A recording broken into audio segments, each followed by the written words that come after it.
السلام عليكم ورحمة الله وبركاته. کیف حالکم بخیر؟ درنو قدرمنو دوستانو ستړي مشئ، په خیر راغلی. دا د یو ځل بیا ستاسو په درانه حضور کې حاضر شوي یو. د نن ورځې درس ستاسو په درانه حضور کې وړاندې کوو.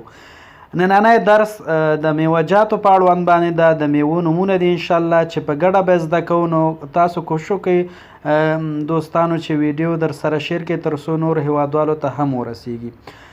بسم الله الرحمن الرحیم. الفواکح. الفواکح دا جمع دی الفاکحه ده. فاکحه مفرد ده، جمع څه ده؟ الفواکح. الفواکح معنا میوه، الفاکحه معنا میوه. راځو ووایو بسم الله الرحمن الرحیم. شمام، شمام خټکی. تفاح، تفاح مڼې یا مڼه. موز، موز کیلې. بطیخ، بطیخ هندوانه. خوخ، خوخ شفتالو. لیمون، لیمون لیمون. پراولة، پراولة توت زمینی. کمثرى، کمثرى ناک.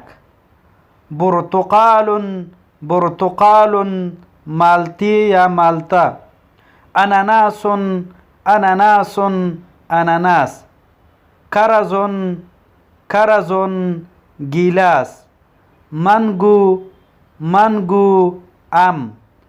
عنب، عنب انگور. تمر، تمر خرما. توت، توت توت. ډیرو قدرمنو اوریدونکو که تاسې چیرې د کمې میوې په نوم باندې نه پوهیږئ نو مهرباني وکړئ موږ ته په کمنټ کې ولیکئ. انشاءالله د هغې میوې نوم به موږ ستاسو ته وایو. ډیره زیاته مننه. پاک الله مو مل شه.